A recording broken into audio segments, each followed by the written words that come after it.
Hi, my name is Shervonne, and I will be sharing a story with you about my childhood trauma and abuse. I grew up in New Jersey in a rough neighborhood. It was very rough inside the home and outside of the home. Childhood was very difficult. It was a lot of physical abuse, it was a lot of mental abuse, it was so much violence. My great grandmother raised me, but my mom still did have legal custody of me, and she also lived in the inside of the home too. When I would be home with mom, I got a lot of beatings. It was heartbreaking. I have two other siblings. They received some abuse, but just not as much abuse as me. I was the main target. I was kicked out at the age of 10. So my mother was an addict, and she also battled with schizophrenia. I believe, that it was more so repeated trauma, from her childhood. There was a lot of fighting. I seen, witness my mother, almost get raped by her brother. I witnessed them physically attack her. I just witnessed how her mother had done her. I would wet the bed. So when she would hear the urine hit the floor, I would get a beating. My mom taught me how to love and how to cope, but she did not understand because she was born in 1916. So in those days they did that. That meant nothing to her. She didn't understand the tissue. I just believe that she didn't know no other way. I don't know if I reminded her of herself, because we do look alike. It was a lot to carry as a kid. I don't know whether to call it molested or rape, because at the end of the day, I was 5 years old when my relatives started touching on me, and then when my mother caught him actually on top of me, that was like maybe close to a year later. So you got 5, 6 things followed me everywhere that I went. It was like, if I went to my aunt's house, her boyfriend, he sitting me on his lap and no clothes on underneath there, and just very uncomfortable, but it was used to being done. Your mind think that this is the way. You this is what you're thinking, it's the way. You go to your friend's house, you got dads creeping in the middle of the night, just touching. So everywhere I was going it was following me to the point that it turned into perversion. Then it turned into a little homosexuality. It's so crazy because like the first actual time, I've had to probably black it out, because the part that I really do remember was a year got blocked up. I want to say that part. And when I do remember, maybe I remember in the kitchen, and I was near the stove, and I remember him like trying to bend me over at the stove and like trying to penetrate me. And to the day that my mother caught him on top of me. And then, my mom chased him upstairs, and they moved him out the home. I went to the doctors there one time, and then it was like a shush thing. But at that point and at that time, I guess because of the don't say anything, and him being so older than me and everything. And what actually happened is I was at school, and they did a skit on it of the molestation, and I freaked out in the school, and that's when I knew that I had been sexually really violated. And from there it was like painful, because that was just that incident. But then you talking 5, and then we're talking about 6 and 7 and 8 and 9 and 10. So these things was different people. That was just the one. But then you had my aunt's boyfriend. I would go over to my aunt's house to play with my cousin and everything. And then I just remember, I definitely can remember that, me just being in the room with my cousins and him coming in with this robe on and nothing on underneath of it, and sitting me on his lap and opening up his robe, and making me rub myself up against him. And this would happen every time that I went with my house. Now, in that incident, I believe that because nothing was done about the first time, I'm assuming that this was the way. In some ways, I felt like I was just trapped, because like things was done, like I would go swimming with these so-called friends, and then us leaving there, they would just turn on me and just start pushing me in the mud and, just doing just things. And I'm like, I'm considering these people to be my friends. I'll never forget this incident that traumatized me. When I was younger, I had went to go play with one of my childhood friends and her cousin, and then I remember them trapping me in the room and like trying to make me like do sexual things to them. I was like trapped in their house literally. I was like, is there going to be an escape here? They was like doing things like beating me, you know what I'm saying? And I was so happy when I didn't think I was, because they was fighting me like that. I couldn't get out. I couldn't understand like how I trapped in my friend's house like this, and I'm calling these people my friends and they're doing this thing to me. And we started out like, in a room, and it did start out as like maybe like playing, us just playing together, and then they just like turned. Like they both like just started pushing me, and then that one started pushing me because they was cousins. So they both just started pushing me, and then it was like they wanted me to take my stuff off. I couldn't beat both of them, and I was trying my hardest. I didn't understand, like, how is that when I'm in the room and they're doing these hurtful things to me, like making me crawl and all these things and stuff. I just didn't understand it. So I stayed the night with my friend.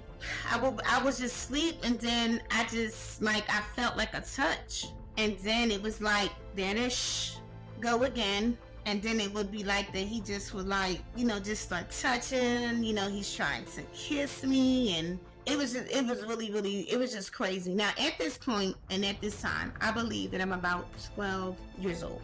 As I grew a little bit older, I was very attracted to older guys. So I became so promiscuous. By the age of like 14, 15, I believe I started having like not touch sex. And then it turned into me smoking. And then from me smoking, I started smoking. I want to go back a little bit to the childhood, because the childhood wasn't only the trauma, but it was like I did not have. You know what I'm saying? Like my mom was like on a welfare income, so off that income, she didn't get all of us. Like my sneakers would sometimes have holes in them. You know what I'm saying? Like I would have to have like hand-me-downs on top of her schizophrenia of whenever she felt like it, to throw my stuff in the trash. So I didn't have anything, and which caused me to start stealing. I got caught stealing from someone that really loved me. I felt so bad, and I felt like it was going to be the destruction after that. So I just, I asked God, like, if you bless me with something, I promise I won't do this anymore. And I had the gift of doing hair, and from there my business took off. By the age of 19, I left home from my mother when I turned about 13 years old. After the last beating that she beat me, I ran. I never came back home. So I lived from house to house to house. I actually had someone that used to help me when I was a kid. She used to call the DIFUS and call the cops and stuff, and she would take me in her home, and she would embrace me, and she was giving me like the mother love that I needed when I was a kid. And she had became my godmother. She was actually going to legally adopt me, but my mother willingly gave me to her. So in that time and everything, like they was my go-to. Like their family took me in. So when my mom beat me the last time, I ran to where she was at, and their family took me into safety. So from there, even in the safety, it could not stop what has already been traumatizing me. Even though that they gave me that love and everything, still didn't help me in my abandonment and my rejection and my molestation and my, you know what I'm saying, enforcement. It did nothing for the inner man. So when I started smoking and drinking, I just wanted to be numb to the pain and to the thoughts of the childhood, because it was so much to digest. Not only with just like what was done to me, but what was done to my mom, what was being done to my sister and my brother, that I had no control over with this childhood and this trauma. I didn't have no control. So when I started smoking and I started drinking, it was like numbing everything. I got pregnant when I turned 20 years old, and when I got pregnant, I went After I went through the whole pregnancy process and everything, I went right back to smoking. I got pregnant with my daughter, and my usage had went to the capacity of, like I said, about 32 blunts a day, just 5 and 4 3 partners a day and everything. And then from there, then one day I had smoked with a so-called friend, and I believe she laced it with, and I went on a trip that really took me to another level.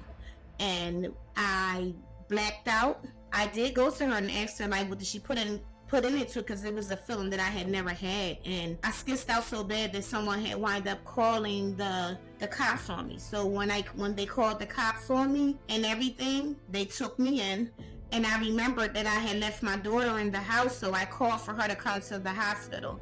And when she came to the hospital, they took my daughter from me. And that right there was traumatizing. It actually kind of worked out in my favor, because I had a favorite aunt that actually I always used to tell, if anything happens to me, please take my daughter. And she sure did do that. She took my daughter. The first time I did mess up, because, you know, I've been smoking for so many years and everything.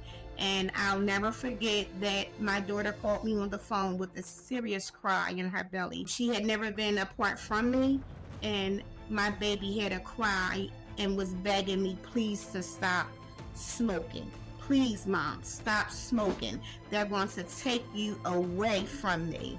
And I'm like, take you away? I'm high. I'm high. They had just came out with something that was really, really like, and I'm trying to grasp her voice, you know, and she's begging me, please, Mom, stop. I love you. Please get yourself together. You know, she's telling me, and I'm saying, what are you talking about? She said, he came here and he told me that you're going away for a long time, and I'm trying to come out the high, and who you're talking about? And then it was the diapers worker, because I went to see him high. I set up a meeting with his supervisor, and I went there, and I pulled myself together, and I gave him who I really, really was, and let him know that I felt like that he was out of pocket for what he had done, you know, because I know stuff like that, and kids, they're used to their moms and stuff. Anything could have happened to my daughter. Well, from there, they wanted to put me in an inpatient program, but I told them if they gave me another chance, you know, because I'm not an inside person, I told them if they gave me one more chance to complete an outpatient program, and if I messed up, I told them that I will take the inpatient program. And I did the outpatient program. I aced it. I aced every program, from psychiatrist to the parenting to the drug program, and I got healed from my childhood trauma. I've been 20 years clean. It was really, really rough, but I definitely made it through. I made it through.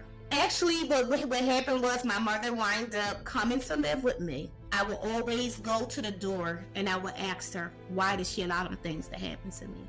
And why did she do them things that she did to me? At first it was just like, nah, you know, I don't know what you're talking about and stuff like that. And I did it every day consistently, because I needed an escape, and I knew that in my heart, because let me tell you, I would see my mother in the streets and I wouldn't even tell nobody that it was my mom. Like, that's how hurt I was. How could you have had me? You know, and I've never felt so abandoned and rejected by my mother that I love so much. I never fought you back. I never disrespected you, even through them beatings, you know? So one day, my mother said to me, she had me come in and she sat me down in the room, and she told me, she said, Shervonne, if I've ever hurt you in any kind of way, and she gave me a hug, and she said, I love you, please forgive me. And she hugged me. It was a hug like I never felt before. And I never knew that my mother had breast cancer. Not even 2 months after my mom did that apology to me, we found out that my mom had breast cancer 3. And it spread through her body, so they gave her exactly 3 months to live. My mother passed away 2010 on Mother's Day. I definitely had a chance to forgive my mom, and I'm so grateful, because that trauma doesn't haunt me. Of course, on a daily basis, I will still do the hair, you know, here and there or whatever, but like where my heart is at and my passion is at is definitely in publicly speaking about trauma and how to get rid of it, to how to not let it store